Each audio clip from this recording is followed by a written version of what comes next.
통과하고 이제 17장에 왔습니다. 17장에 오면 이제 지금까지는 제자들과 만찬을 하고 세족식을 하고 염려 가운데 있는 이 제자들을 위로하는 그런 말씀을 하셨다가 이제 17장에 오면 이제 예수님은 홀로 기도하는 그런 기도의 내용을 담고 있습니다. 그래서 보면 17절에 1절에 보니까 예수께서 이 말씀을 하시고 지금까지 말씀을 하시고 난 다음에 눈을 들어 하늘을 우러러 이제 이르시되 하면서 쭉 17장 전체를 할애하면서 기도를 하고 있습니다.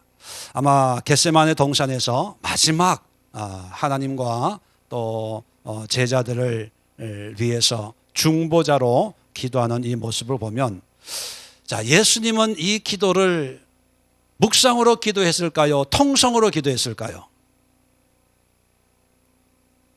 예?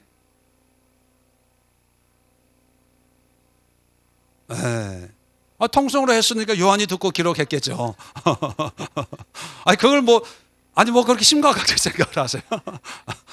어렵게 생각을 하세요.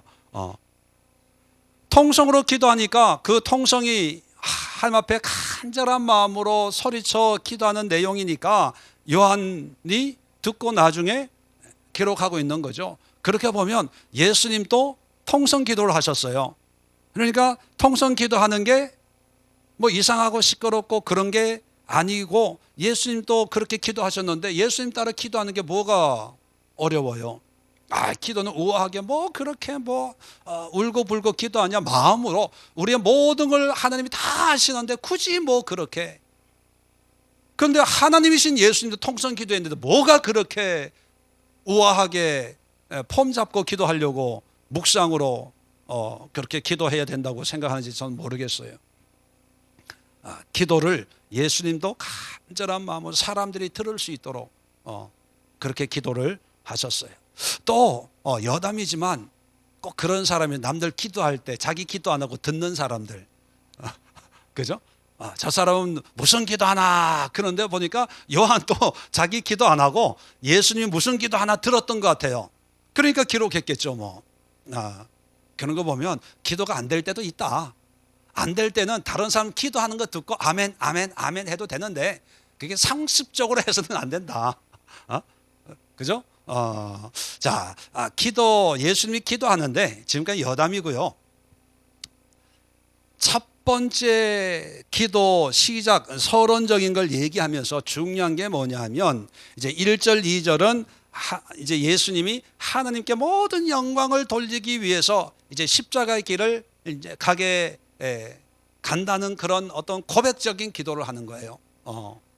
영원하게 하옵소서. 2절에 아버지께서 아들에게 주신 모든 사람에게 영생을 주려 하시려고 만민을 다스리는 권세를 아들에게 주셨음이로다. 3절에 영생은 곧 유일하신 참 하나님과 그가 보내신 자 예수 그리스도를 아는 것이니이다. 자, 하나님께서 예수를 통해서 하나님을 영화롭게 하는데 그 영화롭게 하는 여러 가지 기적과 이적도 다 있지만 오늘 영생을 주게 하려 하셨다, 이렇게 얘기합니다. 영생이 뭡니까? 영생, 말 그대로 영원한 생명이에요. 자, 구원이라고 하는 그 의미가 뭡니까? 하나님 나라에 가는데 그 하나님 나라에 간다는 그 의미 속에는 그 하나님 나라에는 또 죽고 울고 불고 괴롭고 이런 일이 있어요, 없어요? 없어요. 영원한 생명을 사는 나라에 가는 것을 우리가 일반적으로 구원 이렇게 표현을 하죠. 그렇다면 십자가를 통해서 예수님이 우리에게 구원을 주시는데 그 구원을 준다는 표현을 여기에는 영생을 주게 하시려고 만민을 다스리는 권세를 아들에게, 예수에게 만왕의 왕의 권세를 주셨다는 거죠. 자, 그렇다면 영생이라고 하는 의미가 뭐냐? 자, 일반적으로 알고 있는 영생은 제가 말씀드린 것처럼 예수를 믿고 죽으면 하늘나라에 가서 그 다음부터 영원히 사는 것, 그게 영생.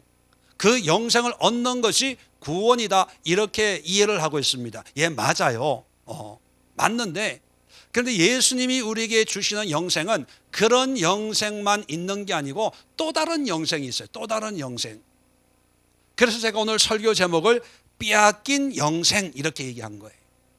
원래는 이런 영생을 가지고 있었는데 어떤 이유 때문에 이런 영생은 빼앗기고 어떤 영생을 가지고 있냐면 우리가 예수 믿고 죽으면 하늘나라에 가서 그때부터 믿음으로 구원받아서 영원히 사는 그것이 영생이다, 그것이 구원이다 하는 것은 가지고 있어요. 알고 있어요.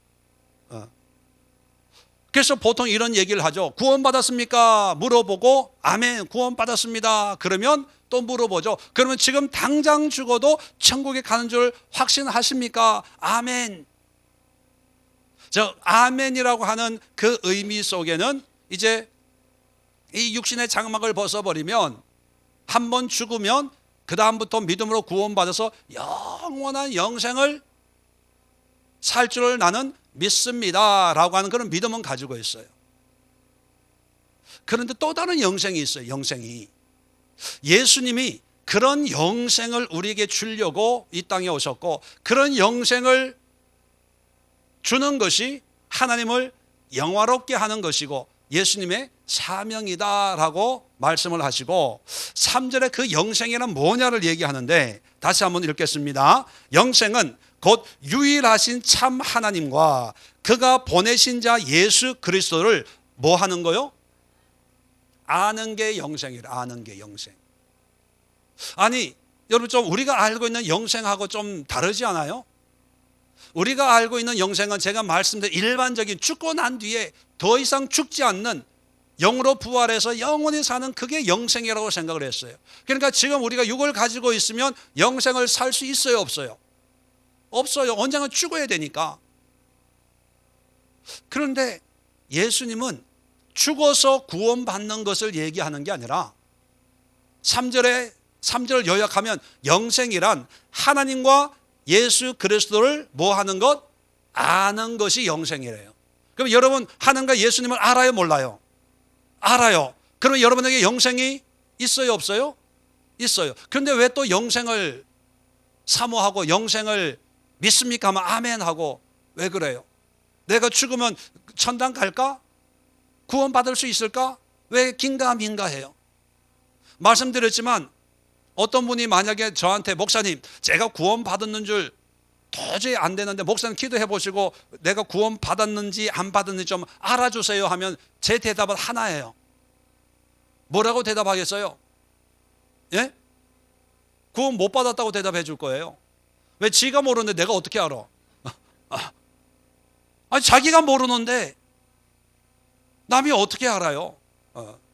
구원은 우리가 일반적으로 구원은 죽어서 가는 어떤 뭐 상태, 영원한 삶을 그렇게 자꾸 얘기하기 때문에 물론 맞는 거예요, 맞는 거. 그런데 그것만이 영생이 아니라는 거죠. 정말로 하나님이 예수님을 이 땅에 보내주시고 그 3년 반 동안 가전수모와 고난과 고초를 통해서 십자가를 지시고 부활 승천하셔서 우리의 구주가 그리스도가 되신 그것은 이렇게 네가 나를 믿으면 죽으면 천당 간다 이걸 얘기하려고 하는 게 아니라 우리가 육을 가지고 있으면서도 영생을 누리며 살 수 있도록 하기 위해서 예수님이 십자가를 지셨다는 거죠. 자, 그렇다면 우리가 상식적인 것을 하나 더 짚고 넘어가겠습니다. 3절 끝부분에 있는 그리스도를 아는 것이시니라. 안다는 것은 어떤 의미를 얘기하는 걸까요? 안다는 건 그냥 예수님, 하나님이 누군지 그냥 공부해가지고 아는 걸 얘기하는 걸까요? 뭐예요? 경험하고 체험하는 거예요. 야다하는 거예요. 늘 얘기하지만 여러분 한국의 대통령이 문재인인지 알아요, 몰라요? 알아요. 그런데 만나보셨어요? 그러면 모르는 거예요, 성경적으로는. 우리는 요즘에 서구 문화, 헬라 철학의 영향을 받아가지고 뭔가의 어떤 지식적인 개념을 가지고 있으면 안다라고 생각하는 그런 문화 속에 살고 있어서 책을 보고 미국에 한 번도 안 가봐도 미국에 관한 어떤 여행 가이드 이런 걸 보고 이제 그 다음부터 당당하게 미국에 대해서 얘기할 수 있어요. 야, LA는 너무 살기 좋은데 로스앤젤레스는 살기가 힘들대. 침을 튀기면서 얘기하는 거예요. 뭐 웃는 분은 이해가 되는데 뭐 심각하게 야, 나도 한번 LA하고 로스앤젤레스 한번 가봐야 되겠다, 이런 분들이 세 분이 계시는데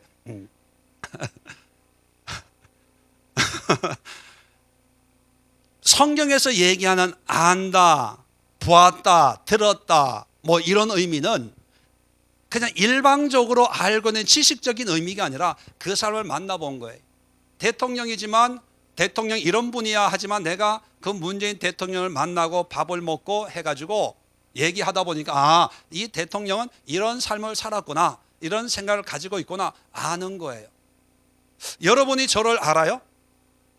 예, 어떻게 알아요? 보니까 이름도 알고 또 목회하고 있으니까. 그런데 저를 경험하지 않으면 여러 가지로 대화하고 나누고 밥도 먹고 차도 마시고 뭐 제가 농담하는 것도 듣고 또 뭐 설교하는 것도 듣고 하면서 저에 대해서 저의 삶의 어떤 부분을 함께 나누고 공유할 때에 비로소 아는 거예요. 근데 그렇게 한 번도 안 하고 그냥 매주일 얼굴은 봐요. 매주일 설교는 들어요. 그런데 개인적으로 서로 교제하는 이런 관계가 만들어지지 않으면 아는 게 아닌 거예요. 성경적인 개념이 그런 거예요. 자, 유대인들이 하나님을 너무나 잘 알죠. 어릴 때부터 구약의 율법을 달달달달 외울 정도의 그런 삶을 살아요. 그런데 호세아 선지자를 통해서 뭐라고 외치냐면 여호와를 알자, 힘써 여호와를 알자. 여호와를 알라고 그래요. 아니, 알고 있다니까. 우리식으로 얘기하면 창세기에 주르르르, 레위기 주르르르, 뭐 열왕기 상하, 역대 상하, 뭐 이사야 주르르르, 내가 이렇게 많이 알고 있는데 그래도 하나님이 보시기에 그건 모르는 거예요. 왜요? 하나님과 만나서 하나님의 어떤 그런 말씀에 대한 경험과 체험과 이런 게 없기 때문이죠. 자, 그래서 예수님께서 영생이란 하나님과 예수님을 경험하는 것이 영생이다. 다른 말로 하면 하나님과 예수님을 경험한 사람은 뭐를 누리는 거예요? 영생을 누리는 거예요. 영생. 그러니까 빼앗긴 영생이라고 제가 표현했는데 우리가 가지고 있는 영생은 죽으면 누리는 영생, 그것도 물론 우리가 가지고 있어야 돼요. 그런데 빼앗긴 영생은 뭐냐면 이 육신을 가지고 있으면서도 예수님을 믿고 하나님을 믿고 하나님과 교제하고 기도하고 예배하고 하나님과 동행하는 삶을 살고 있는데도 내가 지금 이 영생을 누리고 있다라고 하는 것을 알지 못해요. 그래서 제가 빼앗긴 영생 이런 표현을 씁니다. 자, 그래서 성경을 보면요, 이 영생에 대해서 여러 가지로 말씀하는데 구약과 신약의 영생이란 단어가 얼마나 나오나 제가 한번 조사를 해보니까 기본적으로 구약이 분량이 많아요.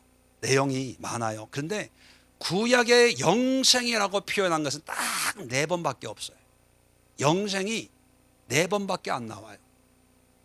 근데 상대적으로 신약은 부피가 작아요. 근데 신약의 영생이라는 단어가 한 50번 나와요. 그러면 이렇게 생각할 수 있습니다. 하나님은 구약시대 이스라엘 사람들에게는 영생을 얘기 안 하고 신약시대에 사는 사람들에게는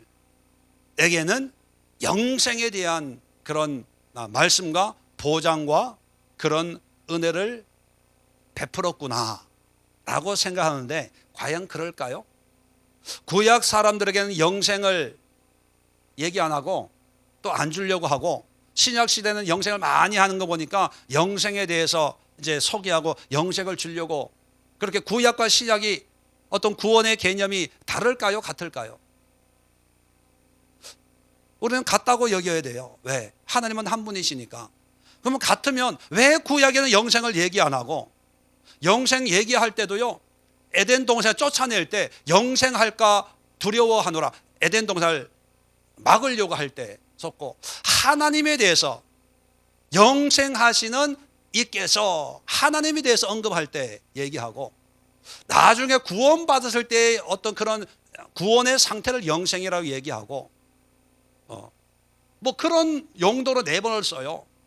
근데 신약에 오면 오늘 또 보니까 영생이란, 영생을 추려하며 영생을 받아라, 영생을 살아라, 세상을 이처럼 사랑하사 독생자를 주, 이런 멸망치 않고 영생을 얻기 위함이라, 영생이라는 얘기를 자주 해요. 그러면 구약의 구원과 신약의 구원이 달라서 그럴까요? 아니, 똑같아요. 하나님은 한 분이니까. 똑같은데 왜 구약에는 영생이라는 말을 별로 안 하면서 구원을 얘기하고 있고, 신약에는 왜 그렇게 영생을 많이 얘기하고 있을까? 여기에 중요한 포인트가 있다는 겁니다. 왜 그러냐 하면, 성경에서 얘기하는 영생에 물론 죽어서 가야 가는 그런 영원한 생명에 대한 영생도 있어요. 그런데 구약이나 신약에 공통적으로 얘기하는 영생이란 하나님을 믿고 믿음의 백성으로 살아가는 그런 삶을 얘기하는 거예요. 삶을. 그래서 구약은 율법 계명으로 이렇게 살아라, 이렇게 살아라 라고 그렇게 어떤 삶을 강조하다 보니까 굳이 영생이라는 표현을 쓰지 않는 거예요. 왜? 하나님을 아는 것이 영생이기 때문에. 근데 신약에서는 어떤 율법적인 말씀보다는 하나님을 믿고 하나님의 뜻에 순종하는 삶을 강조하다 보니까 이제 영생이라는 말을 많이 하는 거예요. 그렇게 보면 구약의 율법적인 삶, 여기서 율법적인 삶이라고 하는 것은 그냥 율법주의가 아니라 하나님께서 지키라고 하는 그런 어떤 삶에 순종하는 삶을 얘기하는 거죠. 율법적인 삶과 신약의 믿음의 삶은 같은 의미예요. 구약의 율법으로 행하고 하나님의 뜻에 순종하는 것이 신약의 영생이고, 신약의 영생을 받아라, 영생을 살아라 라고 하는 그 말이 구약적으로는 하나님의 뜻에 순종하며 살아라, 그런 의미라니까요.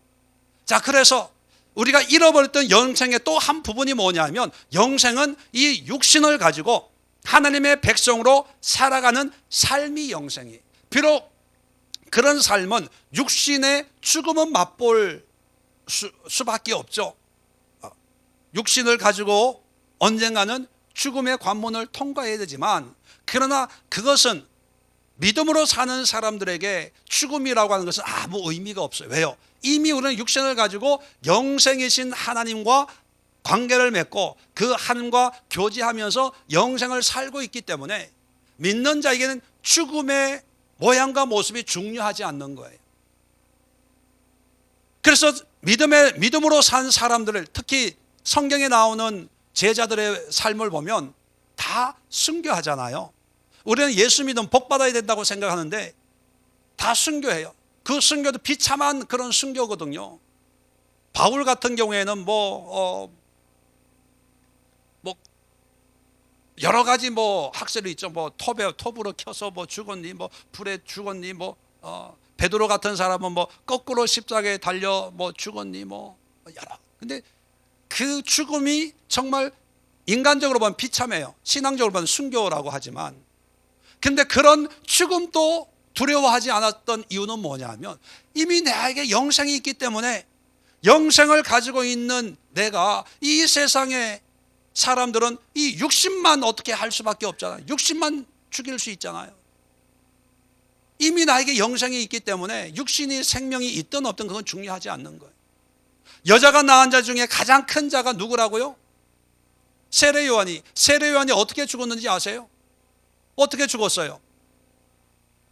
생일날 춤 잘 춰가지고 선물로, 너 선물 뭐 줄까? 우리 같으면 루이비통 가방 옷 한 벌 주세요 하는데, 세례 요한의 목을 주세요. 그래? 가져가라. 땡그랑. 그게 얼마나 비참해요. 얼마나 허무해요. 이거 개 죽음보다 더 못한 거 아닙니까? 그래도 예수님은 여자가 낳은 자 중에 세례 요한보다 큰 자가 없다 얘기했어요. 영생을 가지고 있는 사람에게는 이 육신의 삶의 어떤 죽음의 순간 모양 이게 별로 중요하지가 않아요. 어떤 사람들은 이번 이달에 추천 도서에도 그런 내용이 나오는데, 우리도 그러잖아요. 어떤 목사님 목회하다가 암 걸렸다 그러면 어떻게 하나님의 일을 하는 사람이 어떻게 암이 걸려? 어떻게 그런 병이 걸려? 그러잖아요. 근데 여러분, 사실 하나님의 일을 해도 암으로 돌아가실 수도 있고 치매로 돌아가실 수도 있고, 그게 의미가 없는 거예요. 역으로 하면 영적인 게 불안하니까 마지막의 모습이 큰 위안을 삼으려고 뭐 어떤 굉장한 아름다운 모습, 이런 모습을 사모하는 게 아닌가 그런 생각을 합니다. 그래서 여러분, 오늘 영생이라고 하는 개념을 잘 정리하시고, 여러분 삶 속에, 믿음 속에 잃어버렸던 그런 영생이 있으면 오늘 다 찾으십시오. 그리고 그 영생을 죽어서 누리려고 하지 말고 이 시간부터 누릴 수 있기를 바랍니다. 자, 영생의 개념을 제가 설명을 해드립니다. 몇 가지 그림을 그려서, 자, 우리가 가지고 있는 영생이라고 하는 것은 우리가 만든 게 아니고 누가 만든 거예요? 하나님이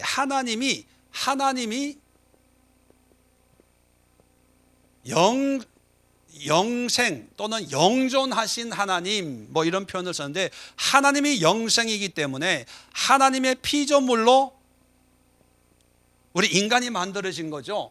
그래서 에덴 동산에 타락하기 전에는 우리 인간이 영생하는 존재예요. 지금 우리처럼 죽어야 되는 존재예요. 원래는 타락하기 전에는 영생하는 존재예요. 왜요? 영생하신 하나님이 하나님의 형상으로 우리 인간을 영생하는 존재로 만들어 주셨기 때문에, 그래서 이 영생은 우리 자체적으로 만들어서 우리의 능력과 실력으로 영생하는 그런 존재가 아니라 하나님이 그렇게 창조해 주셔서 우리가 영생하는 존재가 된 거죠. 그러면 우리가 가지고 있는 영생이라고 하는 것은 누구의 것이에요? 하나님의 거예요. 하나님의 것. 하나님이 영원하신 것처럼 우리가 영원한 거예요. 자, 에덴 동산에서 먹고 마시고 할 때 죽지 않아도, 그때 아직 죽음이 없었으니까 아담과 하와는 영원히 그 땅을 경작하면서 에덴 동산의 주인으로 살 수가 있었습니다. 자, 그런데 타락을 해요. 이 열매를 먹는 순간에 너는 정녕 죽으리라. 죽는다는 게 뭐예요? 이제 영생하는 존재가 아니라 유한한 존재가 되는 거죠. 유한 인간이 이제 갈라지는 거예요. 떨어졌어요. 자, 에덴 동산에서 추방을 당하는 순간부터 이제 땀을 흘려야 되고 또 수고해야 되고 노력해야 되고 출산하는, 자, 출산이라고 하는 그 의미 속에는 죽음이라는 의미도 포함이 되어 있어요. 왜? 태어난다, 여기는 창조지만 하나님이 만들어 주신 피조물이지만 이제 여기서부터는 하나님이 안 만들어주고 사람이 이제 잉태하는 그런 수고를 해야 돼요. 그 전제는 뭐냐면 이제 죽을 수밖에 없는 그런 존재가 되기 때문에 후손이 있어야 계속 그 혈통을 이어갈 수가 있는 거거든요. 자, 그러다가 이렇게 유한한 죽을 수밖에 없는 인간으로 내버려 둔 것이 아니라 하나님은 이 타락한 인간을 다시 하나님의 영생에 동참하는 사람으로 구원을 시키려고 하는 거예요. 그래서 구원하기 위해서 하나님은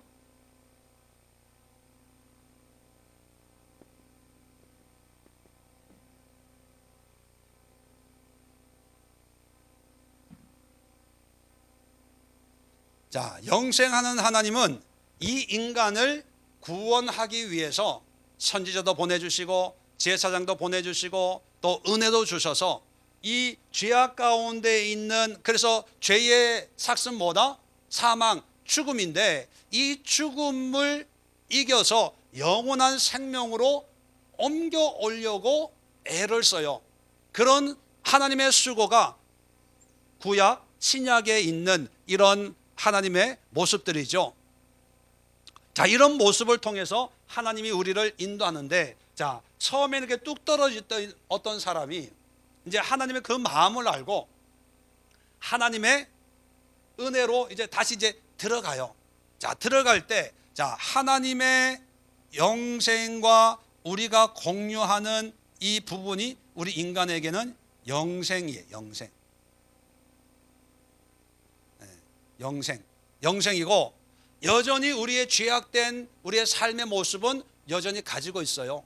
자, 이 모습은 여전히 우리는 죽을 수밖에 없는 그런 유한한 모습이죠. 자, 그러다가 어느 한 순간에 네.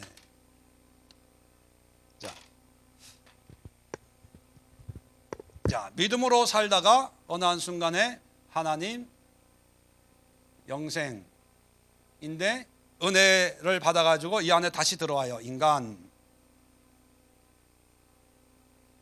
네.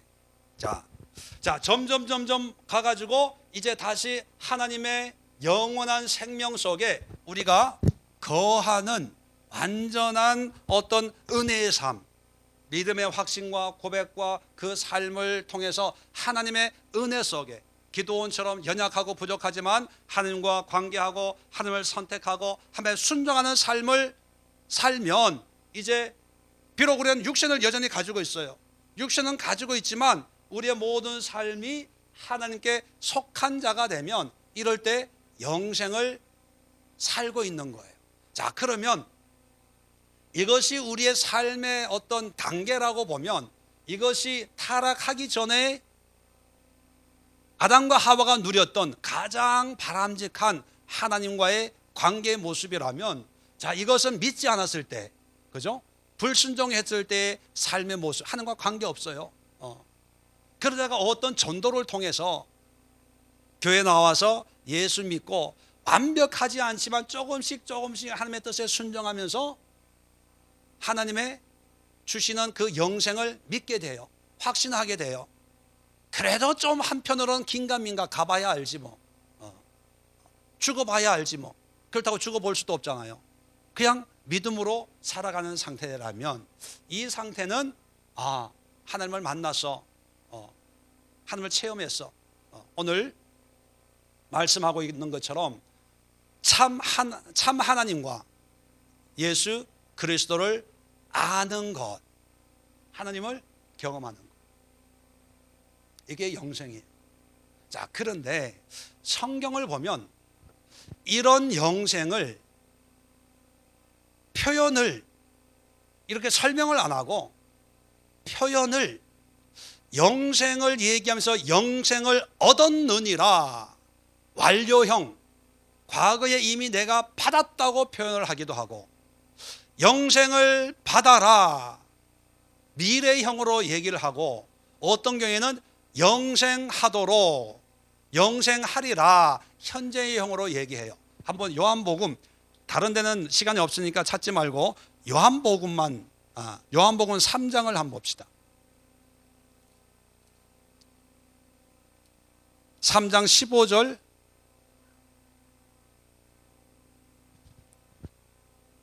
자, 3장 15절 16절 보면, 이는, 선풍기가 자꾸 바람이 불어서, 이는, 같이 한번 읽읍시다. 시작. 이는 그를 믿는 자마다 영생을 얻게 하려 하심이니라. 하나님이 세상을 이처럼 사랑하사 독생자를 주셨으니 이는 그를 믿는 자마다 멸망하지 않고 영생을 얻게 하려 하심이라. 자, 원어로 보면은 현재형으로 되어 있는데 우리의 번역으로는 미래형처럼 이렇게 얘기를 했어요. 왜냐하면 의미적으로 예수님의 그 니고데모하고 대화를 하시면서 예수님이 하신 말씀인데, 이제 영생 구원에 대해서 얘기하는데 영생을 얻도록 하려고 하나님께서 이렇게 하셨다는 거예요. 자, 그러면 그 뉘앙스로 보면 영생을 얘기하는데 이 영생은 과거형으로 얘기해요, 미래형으로 얘기해요? 네, 억개하기로 미래형으로 얘기해요. 자, 미래형으로 표현하는 영생도 있다는 걸 머리에 두고요. 자, 3장 36절. 자, 같이 한번 읽습니다. 시작. 아들을 믿는 자에게는 영생이 있고 아들에게 순종하지 않는 자는 영생을 보지 못하고 도리어 하나님의 진노가 그 위에 머물러 있느니라. 자, 여기 보면 영생은 과거, 현재, 미래 무슨 형으로 얘기하고 있어요? 현재형이에요. 아들을 믿는 자에게 영생이 있어요. 자, 영생을 얻으려면 기본적으로 뭐가 있어야 돼요? 아들이 있어야 돼. 아들. 딸만 있는 분 손 들어보세요. 아들이 있어야 되니까. 김정숙 권사님, 아들을 믿어야 영생이 있대. 하여튼 그 아들이 아니고 아들에게 순종해야 된대. 난 딸만 있는데 큰일 났네 이런 분이 있는데, 그 아들 딸이 아니라 예수님이 있는 자에게 영생이 있어요. 현재형으로 얘기해요. 현재형으로. 자, 또 5장 24절, 요한복음 5장 24절 한번 같이 읽읍시다. 시작. 내가 진실로 진실로 너희에게 이르노니 내 말을 듣고 또 나 보내신 이를 믿는 자는 영생을 얻었고 심판에 이르지 아니하나니 사망에서 생명으로 옮겼느니라. 여기 보니까 이 영생은 시제가 어떻게 돼요? 미래형이에요, 현재형이에요, 과거형이에요? 얻었대요. 그리고 생명으로, 사망에서 생명, 이 생명은 영생을 얘기하는 거거든요. 사망에서 생명 옮겨질 거라는 게 아니라 옮겨졌대요. 자, 요한복음 6장 47절도 한번 봅시다. 자, 같이 읽습니다. 시작. 진실로 진실로 너에게 이르노니 믿는 자는 영생을 가졌나니, 가질 거라는 게 아니라 이미 가졌대요. 완료형으로 얘기하고 있어요. 자, 또 하나 찾아볼까요? 54절, 6장 54절 시작. 내 살을 먹고 내 피를 마시는 자는 영생을 가졌고 마지막 날에 내가 그를 다시 살리리니. 자, 보세요. 영생이라고 하는 것은 우리는 마지막 날에 다시 살리면 그것이 영생이 된다고 생각하잖아요. 근데 여기는 따로 설명을 해요. 영생은 가졌고, 그리고 마지막 날은 미래잖아요. 마지막 날은 아직 도래하지 않는 미래거든요. 미래가 되면 내가 그를 다시 살린대요. 그러면 가진 영생은 뭐고 다시 살리는 그 생명은 뭐예요? 막 헷갈리기 시작해, 지지지 나기 시작해요. 왜냐하면 성경적인 이 개념을 모르기 때문에 그런 거예요. 어떤 때는 현재형, 어떤 때는 미래형, 어떤 때는 뭐 완료형으로 얘기하는데 그 대상 개념이 뭐냐면 이거예요. 이게 여기서 영생을 얘기하는 것은 미래형으로 얘기하는 거예요.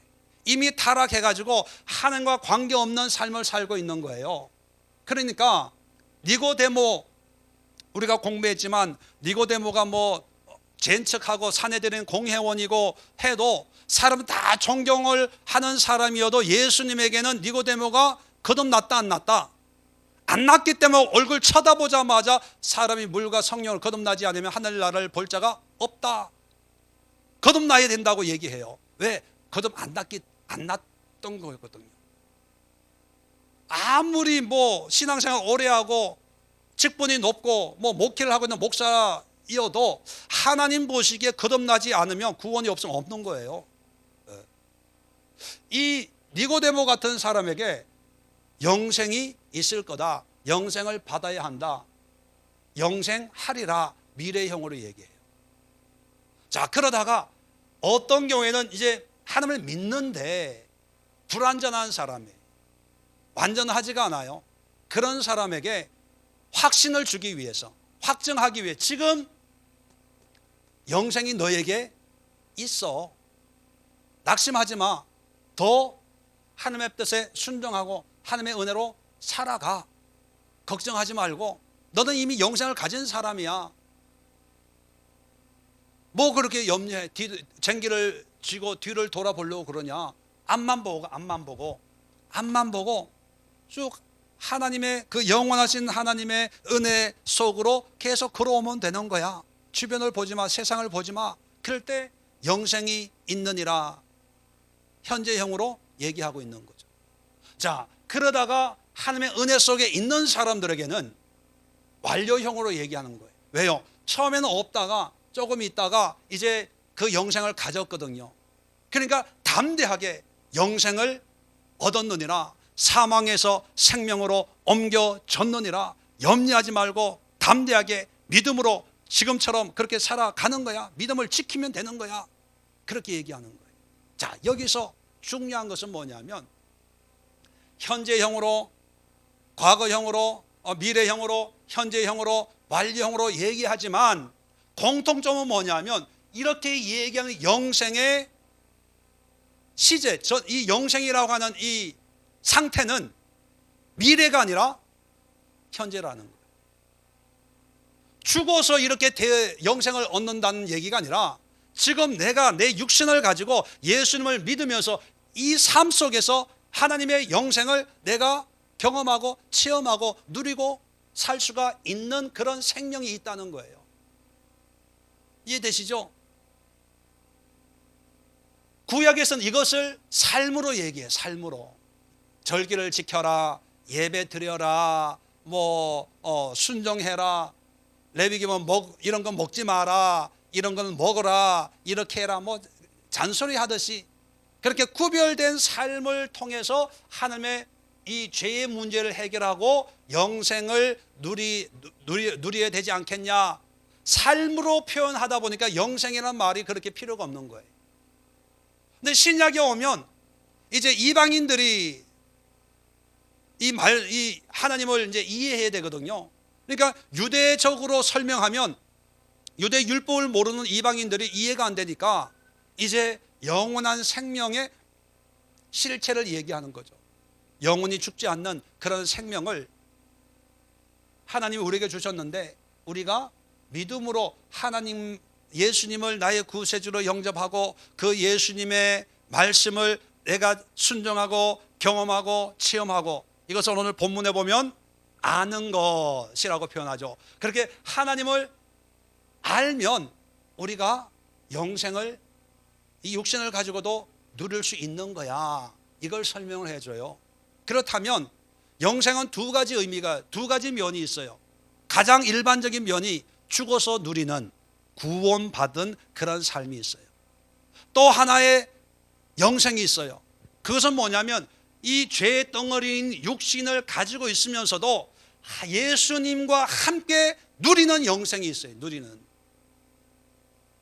그런데 우리는 이 예수님과 함께 누리는 이 영생이 영생인 줄 모르고 감사도 없고 기쁨도 없고 감격도 없고 설레임도 없고 그냥 이거는 그냥 믿음 생활하는 것 하고 그냥 막연하게 죽어서 가는 어떤 영생만 생각하고 있는데, 예수님이 모든 사역을 다 마치고 기도하면서 첫 번째 우리에게 알려주시는 영생의 삶이 뭐냐면 지금 내가 예수님과 함께 누리는 영생을 위해서 예수님이 우리를 위해서 기도해 주셨어요. 아까도 찬양했지만 예수님이 우리를 위해서 중보 기도했다는 건 뭐예요? 우리가 그런 응답을 누려야 될 거 아니에요.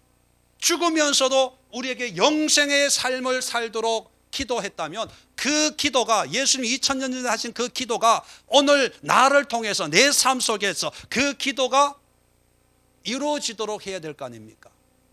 우리가 하나님의 예수님의 기도를 응답이 되도록 열매 맺도록 할 수 있는 그런 특별한 신분을, 자격을 가지고 있다는 거예요.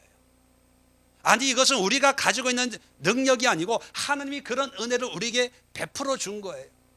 나중에 이제 17장을 이제 공부해 나갈 텐데 제가 욕심을 좀 부리면 여러분들이 이 17장은요 달달 외웠으면 좋겠어. 17장을 기도가 안 될 때, 이게 예수님의 기도잖아요. 가장 완벽한 기도거든요. 기도가 안 될 때 이 기도를 암송한 걸 그냥 기도해도 되고, 뭘 위해 기도할지 모를 때 여기에 중보기도, 나라를 위해서, 제자들 위해서, 앞으로 우리 후손들을 위해서, 앞으로 예수님이 재림하기 전까지 모든 기도가 여기 다 포함이 되어 있는 거예요. 정말 강력한 그런 기도, 중보자의 기도 달달 외웠으면 좋겠어요. 그런 중요한 기도를 하는데 우리에게 먼저 뭐를 확인을 시켜주냐면 내 안에 있는 영생을 확인시켜주는 거예요. 그건 뭐냐면 육신에 매여 있지 말라는 거예요. 육신에. 네가 예수님을 알고 경험하고 체험했다면 세상이 너를 죽여도 죽는 게 아니야. 병들어도 병든 게 아니야. 가난해도 가난한 게 아니야. 없어도 없는 게 아니야. 눈에 보이지 않아도 없는 게 아니야. 너에게는 영원한 생명이 있는 거야. 여러분, 영생이 있다는 것은, 이 영생은 누구의 영생이에요? 하나님의 영생이에요. 영생이 있다는 것은 누가 있다는 거예요? 하나님이 있다는 거예요. 하나님이. 어제도 얘기했지만 하나님이 나와 함께 한다는 그것이 이런 밀접한 관계를 맺을 때 그것이 능력이 되고 힘이 되고, 그것이 세상의 어떤 고난과 역경과 어떤 핍박을 돌파할 수 있는 삶의 원초적인 원동력이 될 수 있지, 아무리 하나님이 임재함을 믿습니다, 아멘 아멘 해도 이러한 관계성이 없고 이런 감격과 감동이 없으면 아멘하고 문 열고 나가면 혹시 이 차가 나 칠까 겁나 무섭고, 건강검진하면 뭐가 발견될까 겁나가지고 전전긍긍하고 무섭고 두렵고, 그런 상태에서 무슨 하나님의 영생의 삶을 힘있게 담대하게 용감하게 살아낼 수가 있겠습니까? 300명이나 3만 명 30만 명이 있어도 나가 싸우라 그러면 안 되겠는데요. 기도원은 300명이면 나는 한 300은 있어야 싸울 수 있겠는데요. 그러는 거예요. 늘 불평하고 불만하고 안 된다 그러고 부정적으로. 결론적으로 말씀을 드리고 마치겠습니다. 여러분, 우리가 잃어버린 영생, 빼앗긴 영생이 마귀한테 오늘 뭔가 하려고 해도 야, 너 안 돼. 야, 죽어서 구원받아. 죽어서. 그러니까 살아서는 그냥 대충 살아. 이게 마귀의 미혹이에요. 그게 우리를 지옥으로 끌고 가는 거거든요. 마귀가 제일 무서운 게 뭐예요? 죽어서는 결정 나기 때문에 그건 상관이 없어요. 우리가 육을 가지고 있으면서도 하나님의 자녀로 살아가는 게 무서운 거예요. 그러니까 어떻게 하든지 구원을 받고 은혜를 받고 믿음으로 못 살게 만드는데, 그 방법이 뭐냐면, 야, 아직은 너는 유한해. 죽음이 두렵잖아. 그러니까 살살해. 살살. 건강이 최고야. 그냥 대충. 단지 하나님이 약속하신 영생은 죽어서 누리는 거야. 그러니까 너 천국이 있는 거 믿지? 그래, 믿어. 아멘해. 그리고 살아서는 그냥 사는 거야. 그러다 보니까 지금 내 안에 있는 영원한 생명의 능력을 발휘하지를 못하는 거예요. 염려, 걱정, 근심, 두려움, 낙심, 자포자기하고. 그런데 예수님의 첫 번째 기도가 우리에게 영생이 있음을 알게 하려 함이라. 2절에 보니까 모든 사람에게 영생을 주게 하시려고. 자, 요한 1서 5장을 볼까요?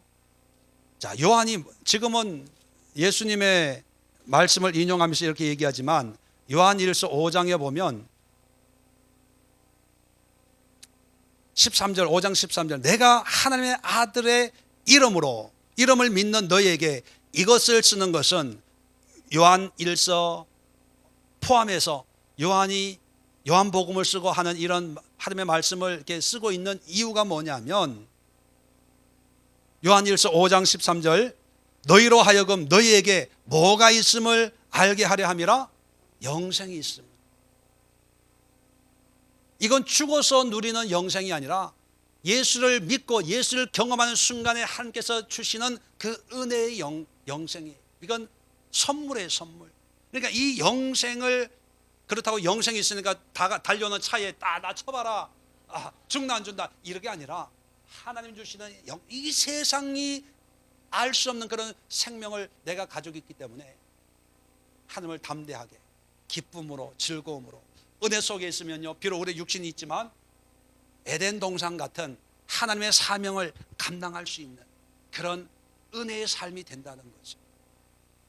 여러분에게 잃어버렸던, 빼앗겼던 영생을 오늘 이 시간 다시 찾아서 오늘 이 시간부터 하나님과 함께할 때 누리는, 맛볼 수 있는 그런 영생을 맛보면서 담대하게 살아낼 수 있는 우리 예수의 모든 성도님들 될 수 있기를 주의 이름으로 축원을 드립니다. 기도합니다. 좋으신 하나님 아버지, 오늘 영생을 다시 한번 회복했습니다. 당연히 믿음으로 산 자에게 영원한 생명을 주는 것은 당연합니다. 그러나 마귀는 어찌하든지 믿음으로 말미암는 이 시간에 주시는 은혜의 영생이 있음을 마귀들은 우리의 눈도 귀도 마음도 가려서 여전히 육신에 끌려 살게 하려고 하는 그런 계략을 쓰고 있습니다. 그러나 오늘 말씀을 통해 예수님이 우리에게 주신 그 영생을 다시 한번 확신하고 영생의 기쁨과 영생의 능력과 영생의 감격으로 하나님과 동행하는 우리 모두가 되게 하여 주옵소서. 한 주간 또 이 영생의 감동 가운데 거하다가 다음 주 다시 모여서 기쁨과 감사의 즐거움으로 주님만을 예배할 수 있는 아름다운 예배에